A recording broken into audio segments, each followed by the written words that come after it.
Saya pikir masalah benang merahnya temanya sebenarnya tematiknya lebih kepada pendidikan. Ya. Kenapa masalah tema pendidikan ini diangkat? Saya pikir sangat aktual dengan kondisi Indonesia pada saat sekarang ini. Problem kita kan masalah pendidikan. Kenapa manusia Indonesia nggak maju-maju? Karena masalah pendidikan.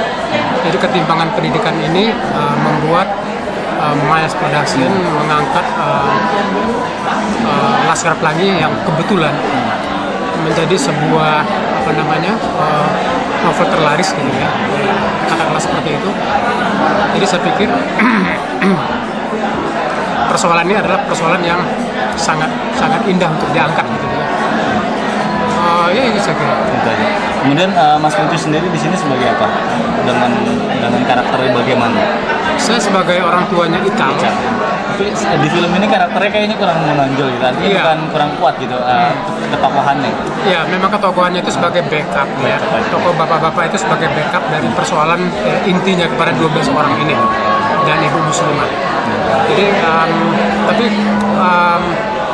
justru kekuatannya terletak di situ ya, dimana kita komposisi dari pemain-pemain ini ditempatkan tokoh-tokoh yang kuat, ada Slamet, ada Tora, ada Mitra, ada segala macam, tidak begitu dominan, tetapi melingkari persoalan yang sama. Dalam film itu Mas Putus sebagai pegawai timah ya. Sebagai pegawai timah bukankah harusnya ditokohkan sebagai orang kaya yang sekolah di PN Timah, malah dia kan pegawai timah. Pegawai timah itu ya dia tidak mendapatkan satu kemudahan gitu ya, sebagai pegawai kelas rendah. Dan akhirnya dia semangat dari bapaknya Ikal ini untuk menyekolahkan anaknya itu yang luar biasa sebenarnya. Dia mau menyekolahkan anaknya di luar PN Timah. Gimana rasanya Mas Putus syuting dengan 12 anak belitung asli? Menarik sih sebenarnya, menarik ya. Sangat menarik, justru saya mendapatkan sebuah originalitas kedaerahan ya dari ke-12 tokoh anak-anak ini, kemudian dikombin dengan 12 pemain dari Jakarta, maka kita bisa lihat bahwa hasilnya itu sangat realis ya, sangat natural gitu ya. Tidak ada unsur acting yang terlalu dibuat-buat atau didramatisir ya, cenderung kepada persoalannya justru yang sangat ditekankan. Berapa lama Mas Putus di gambar prosesnya? Filmnya sendiri dibikin selama 40 hari, tapi saya pribadi mundur-mandir 3 kali ke Belitung. Berapa lama untuk syutingnya sendiri di Belitung? 40 hari. 40 hari. Ini anak-anak ini sebelumnya di casting? Mereka di casting. Mereka jauh hari sebelumnya, beberapa bulan sebelum kita syuting, itu anak-anak itu di casting di tempat, di Belitung sendiri. Dan akhirnya dari sekian ratus orang yang terpilih, kita bisa lihat tadi sangat kuat ya, sangat berkarakter dan sangat hidup. Sebelumnya sendiri Mas Putus sudah baca buku novelnya? Sudah. Gimana?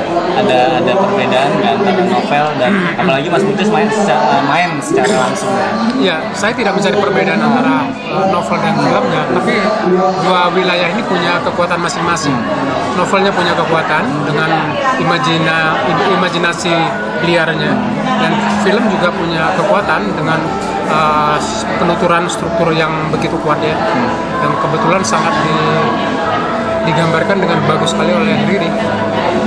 Ekspektasi Mas Putus dalam film ini untuk masyarakat Indonesia? Tentunya karena saya bilang dari awal tadi bahwa persoalan kita di Indonesia ini adalah masalah pendidikan, saya pikir film ini sangat menyentuh dan sangat memberikan inspirasi buat masyarakat pada umumnya bagaimana menempatkan pendidikan ini di dalam sebuah pembangunan. Itu yang sebenarnya harapan saya, bagaimana pemerintah juga harus concern dan sangat memberikan satu dukungan yang kuat kepada pendidikan, dan kalau kita mau maju bersama-sama. Nah, ini terakhir, ekspektasi Mas Putus sendiri artinya untuk eksistensi film ini di tengah bombardir film-film begitulah di Indonesia ini, seperti sekarang muncul film ini seperti ada satu pencerahan gitu loh. Bagaimana Mas Putus melihatnya? Ya, memang saya pikir memang harus ada perusahaan-perusahaan seperti Miles Production ya, yang memang memberikan kepada line yang seharusnya harus kita kejar gitu ya. Karena bagaimanapun juga kita baru melek lagi nih perfilman kita. Kita harus menjaga bersama-sama.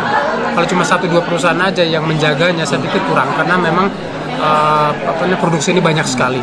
Jadi saya pikir ini perlu kita berikan satu garis bawah yang kuat ya, munculnya film-film seperti ini.